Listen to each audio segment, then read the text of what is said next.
Hi, everyone, and welcome to the third class in our series. I'm your instructor, Bridget Wasson. This is Introduction to the World of Missing Pets, Module C, How You Can Get Involved. We'll start as usual with a question, and this question is very important because there may be different reasons why you became interested in this subject, but ultimately, what you want is to make an impact. So what impact do you want to make through your work, through your contributions? Well, probably the most obvious and the answer that most people would give is, I want to help people. I want to help. I want to do something. I want to help pets. I want to help people. And I want to help keep pets in their loving homes. So this is probably a feeling that we all share in common. You may want to make a change in animal shelters. You may want to reduce euthanasia, and who doesn't? But you may want to take a more active role in reducing those negative outcomes for animals who end up in shelters. You may also want to increase owner reunions. So even if those animals have a positive outcome like adoption, they're still not getting back to their original owner who may be looking and grieving for them. So you're going to want to improve conditions in the animal shelters. You will also help shelters focus their resources where they are more needed, on their other life-saving programs, on medical. There's so much great stuff going on right now with UC Davis and Maddie's initiative in Florida and other places across the country to provide great medical care, to provide services that were not available even 5 years ago, to provide low-cost and free spay-neuter across the country. So if shelters aren't spending bags of money just processing strays all the time, they can focus more on these programs that really make a difference in their communities. You may want to get your community leaders more involved, and this will help you enact policy change on a broader scale, whether in your city, your county, your state, etc. You may want to get the veterinarians involved, law enforcement officers. In many areas, the police and highway patrol, sheriff are involved quite a bit in animal control, as in the case of Officer Hegarty here in the picture, who is a good friend of ours, and she's an excellent community service officer in our community. She handles animal control, and there are people like her in other communities who are involved in helping with animals and people. And so these are the folks that you want to get involved. On your city council, board of supervisors, there are good folks there who want the best for their communities, but they may not even know a lot about pets. They may not keep pets themselves, but that doesn't mean that they're not interested in what their community is interested in. So in regard to that policy change, you can help them understand what is needed in your community, whether it's a task force, whether it's resources put towards producing materials to educate the pet-owning public about where to find a missing pet. You may want to enact change like holding periods for stray animals or anything like that. But if you arm yourself with knowledge and you present a good case to these folks, you're going to be more likely to be successful in making that change. So the next question is a blunt one. What's in it for you? Of course, we all want to help and we want to make a difference, but there has to be something personal, or you're not going to spend as much time as we all do on these topics. So the most esoteric, but probably again the most common answer is going to be just a sense of satisfaction. Doing this work is satisfying for you. It gives you a sense of purpose. And many, but not all people, are mission driven.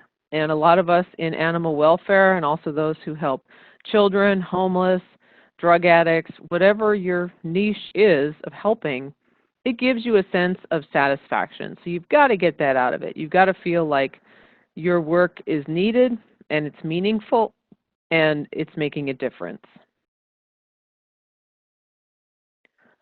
On the more practical side, you may want to get a job. and you may be off work for a while due to raising children or going to school or something else that's kept you out of the workforce. So now you're looking to get into something that is of interest to you, something you're good at. You may want to change your career. You may work in the corporate world in an office or something like that, and you want to move into a career in animal care and welfare. You may want to move up. You may be at an entry-level position or maybe a beginning supervisory position, and you want to take the next step. Maybe you want to be a manager or a program planner or a department head, and you need to have that information that's going to give you an edge in keeping things positive in your community, in your organization. You may want to start a business. Now, I'm clear that this course does not qualify you to be a professional pet detective, although what you learn will certainly be of use to you should you decide to pursue that track. But becoming an actual professional pet detective as a business has quite a few legal requirements, which you should be aware of, which we don't go over in this course. But should you find that that's something you are interested in seriously pursuing, let me know offline and I can refer you to some folks who do that as a full-time profession and can give you the information you need to see if that's a career track that's right for you. You may have a business and you want to have a more successful business. You may be a dog walker or own a shop or any of the other kinds of professions that we'll talk about today. You may just want to get a competitive edge. And for example, Pet Sitters International, which is linked in your materials, has a number of online courses, which are amazing, as do other trade organizations. We all want continuing education to constantly have a successful business, to have an edge on competitors, and to provide the very best service for the pet owners. So let's talk a little bit about some of the roles that you may play in your community. So one of the industries that we really hope will get more involved in the world of missing pets is veterinarians. Veterinary offices are kind of a hub of activity for animals and people. And we really hope that these folks, if you're out there in the class, thank you for being here. We're so happy to have you. We really want veterinary folks to be more involved in this work than they currently are. So you may be a veterinarian or becoming a veterinarian. You may be a veterinary technician. In some countries, they're called a veterinary nurse, an RVT, whatever it's called in your state or country. Or you may work in customer service, reception, in the front office, that type of a job. So there's different roles within a veterinary hospital.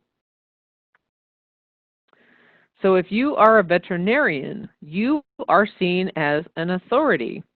And you may not realize that, or you may realize that. People come in and ask you all sorts of questions. And I'm sure they also ask you when you're visiting your friends or shopping at the grocery store, whether you like it or not. But so while some of that can be a nuisance and people really do need to take their sick animals to the pet hospital, the more general questions that people ask you, you should be able to provide them with accurate information. For example, if someone asks you, should I microchip my pet? And they're kind of ambivalent about it.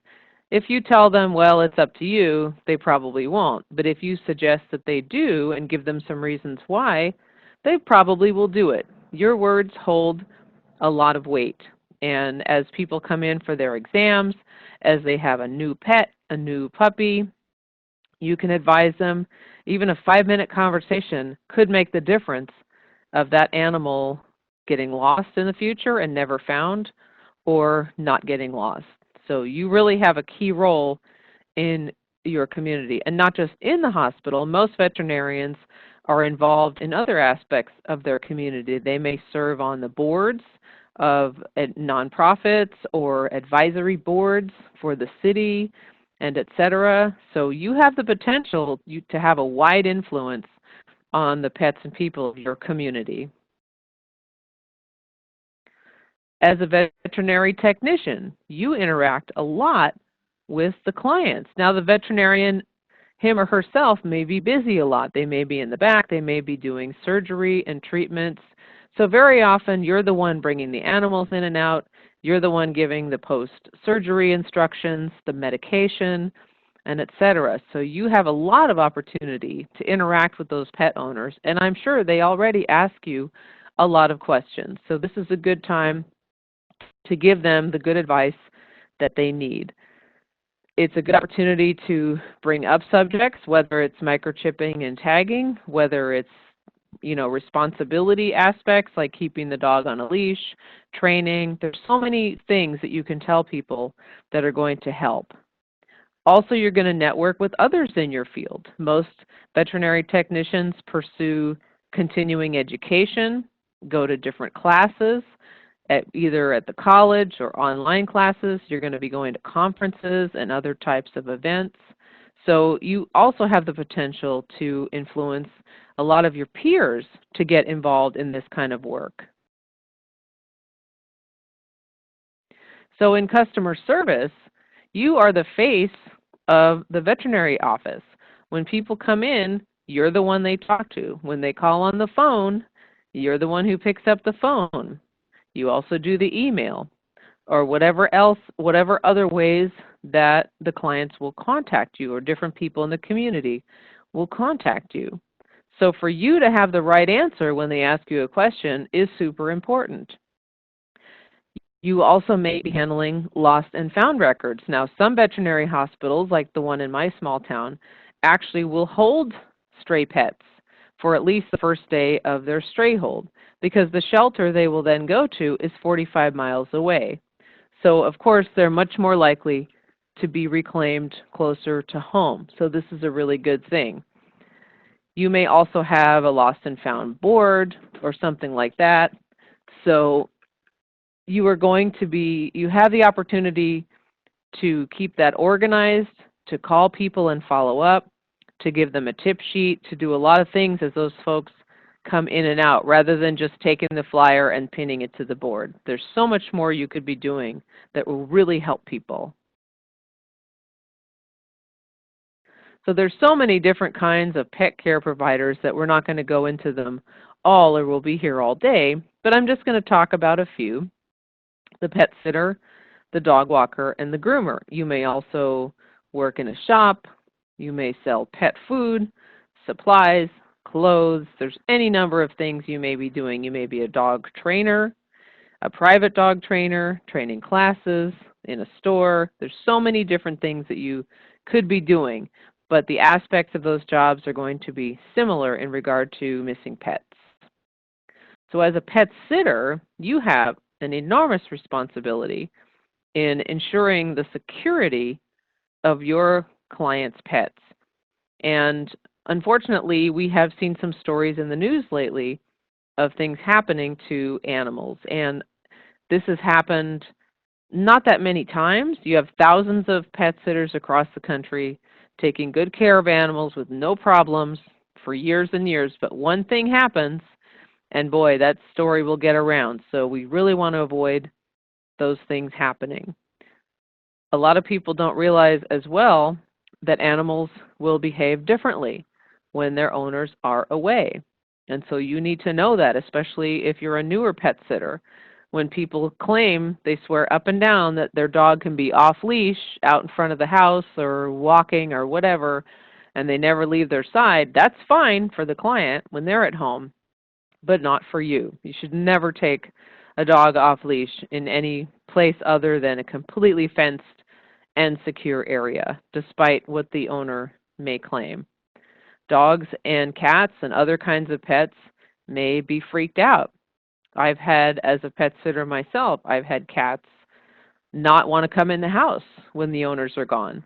And I always recommend that if they have indoor and outdoor access, that they be kept in the house during the time that they're gone.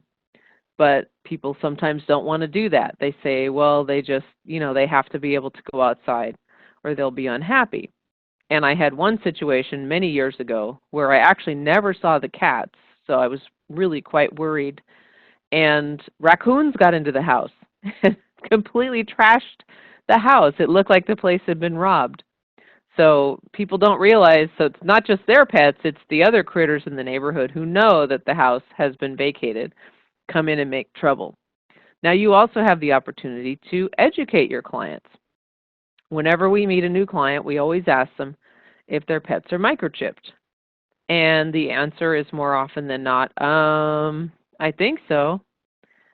Then when you figure out maybe if they are, you say, well, is it registered? And then they'll think again and go, I think so, or I think the vet did it. Well, the vet didn't do it, I can tell you that. Some shelters do it, some agencies do it, most do not.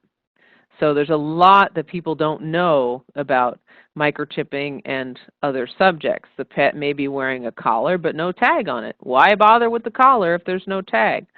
There's so many things that people don't know, and you have an opportunity to help them. Also, as with the veterinary technicians, you'll be networking with others in your field. There are conferences, events, Facebook groups, local groups that just go out for coffee and lunch together, help each other out when one goes out of town or is ill. So you have the opportunity to also share this information with your peers so they can help their clients. As a dog walker, see, it's exactly the same. I just changed the picture.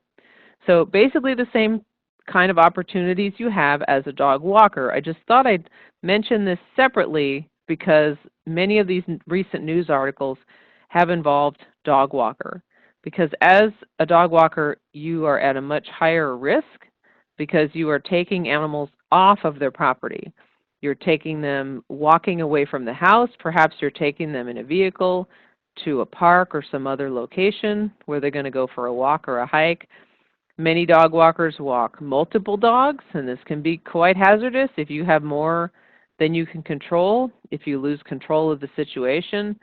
Some do off-leash pack walks, and so there's much more of a potential for the animals to get away, to get into a fight, to have a tangle with wildlife. There's so many things that can go wrong. So it's especially important for you as a dog walker to use extreme caution and to be aware of how to prevent a dog from getting away from you, and if they do, how to get them back quickly and safely.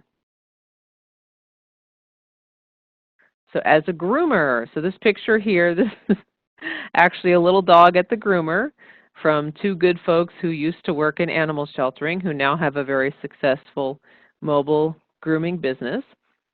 And as a groomer or anyone else with a shop, whether you're mobile or brick and mortar, you have an opportunity to educate your clients. The public do see you as an expert, so when they're coming in, they're going to ask you questions about what they should do. You also have the opportunity to sell products.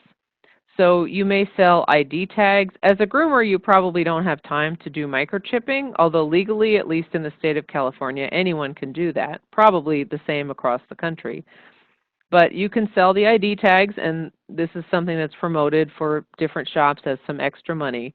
But even if it's not going to make you a lot of money, it may even be an incentive, you know, first-time grooming, get a free tag or something like that, and then you just write it off. You have that opportunity to do that, to make people aware, oh, I notice your dog doesn't have a tag on his collar. Here you go. Here's a tag. Or you have a license but not something just with your cell phone number on it. Let's make you that now. It's only $10 or whatever. Or we'll include it with your first grooming. So it's another opportunity to interact with people. In an animal shelter, there are many roles in an animal shelter, but in general, there is management, staff, and volunteer. And this picture here is from one of our folks who redesigned the missing pet area of their shelter to kind of get people's attention. So we love this. There's an example of a sign. There's some forms that people can fill out if they have lost or found a pet. And it reminds people to check in at the office if they have lost or found a pet, instead of just walking around looking and then leaving without getting any information. As management, you have the opportunity to not just make individual changes, but to change the direction of your organization. Now, there's a caveat, because having worked in management myself, if you don't have the backing of the people above you, it's going to be very difficult. It's going to be a real uphill battle. However, there are folks out there who do have the support of their departments and are able to make these changes. So I'm not saying it's easy, but you do have the opportunity if you can get the buy-in of the people who have to give you the rubber stamp. You can create programs. You can develop programs that you already have to focus on life-saving, to save those resources. You are the leader of your staff and volunteers, so you lead by example and by teaching them and by giving them opportunities to learn, by bringing in people to teach, by showing them articles, getting them involved, getting them to conferences, getting people involved in their careers and not just showing up for a job. You also have the opportunity to change policy and to change the law in your community. Animal control directors are typically involved in ordinance and code reviews. And I'm telling you, there's a lot of stuff out there that's really outdated. For example, where I live in Sonoma County, it still says in our county ordinance that you can chain up your dog, which is illegal on the state level. So that's one of many things that needs to be updated. Many communities still have cat limits, which is completely arbitrary. No one ever enforces this, and it's kind of pointless. So there are so many things out there. Holding periods in animal shelters. In California, it's only 72 hours. In other states, it's as long as 1 week.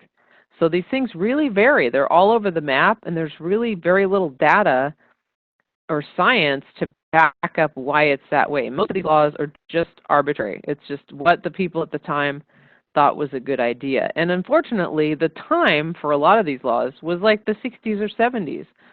So most of this stuff is not at all up to date with what's happening today. As a staff member, you are the one doing the work. You are the one making it happen. So while the leadership can create these programs, you're the one running them. They can create initiatives. You're the one out there doing it. You're handling the animals. You're interacting with people in the public. You are helping owners of missing pets every day, and you ensure the success of these programs. So you have to understand what you're doing. You have to buy into it. You have to care. Because unfortunately, I've seen some folks in animal shelters and other types of businesses where they were directed to do something that they don't understand or believe in. And so they're going to do the very minimal, or they're going to do something that's really counterproductive. And that's not good. You want to understand what you're doing. You want to buy into it. And then you can really be successful. You can do the work of your organization's mission. As a volunteer, you have a tremendous opportunity to help both the owners and the finders.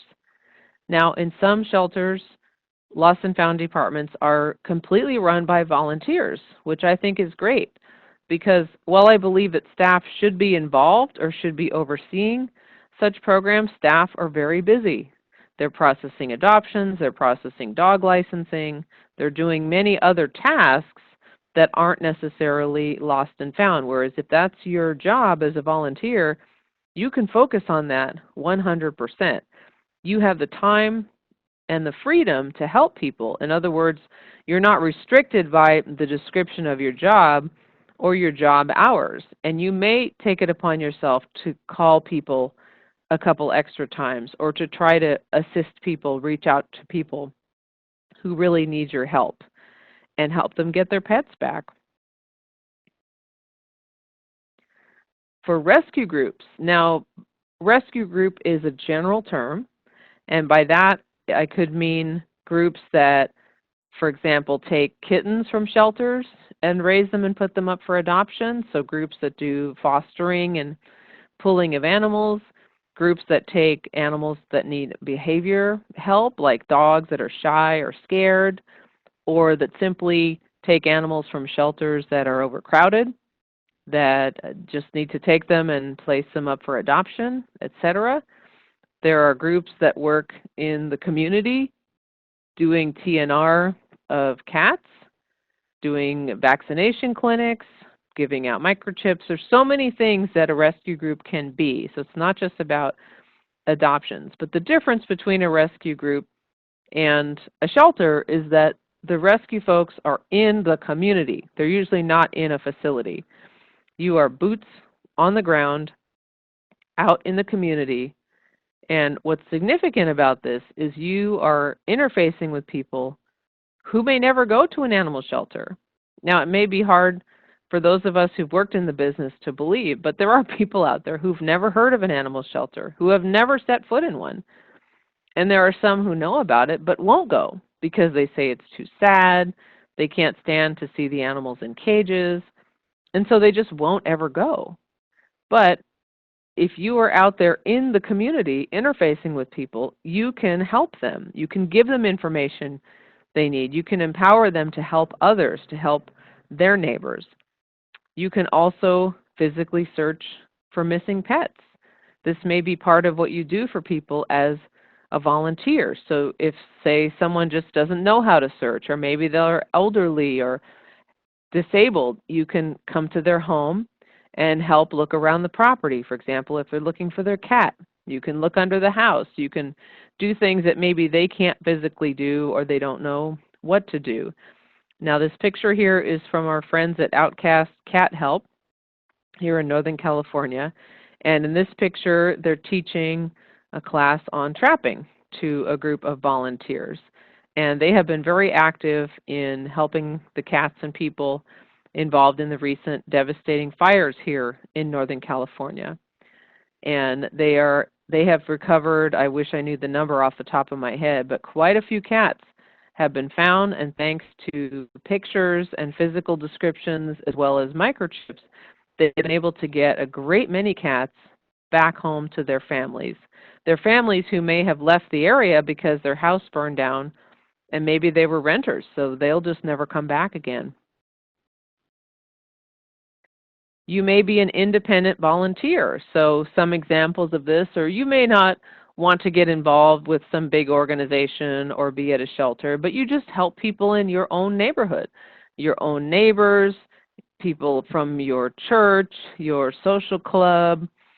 You may be on local social media sites like Nextdoor, where you're helping people to, if someone posts a missing pet, you can tell them where to look at the shelter. You can tell them how to do a search, get them the things they need. You may be someone who maintains a lost and found social media page.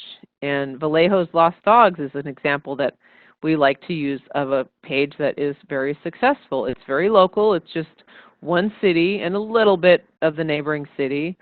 And it's a page that's used by many people, although there is an admin who's very active on it. And that helps people. They post a missing pet. Someone posts, well, I saw this dog running down this street. They'll take a picture if they can. And those people are able to cross-reference with each other and get their pets back. Or you may want to work in partnership.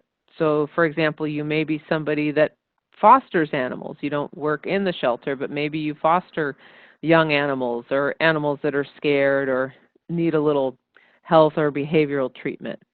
So these are some of the things that you do in your home, but then you're also helping another group, even if you're not actually physically working there. So let's talk about becoming a missing pet consultant, which is what you're doing by taking this training.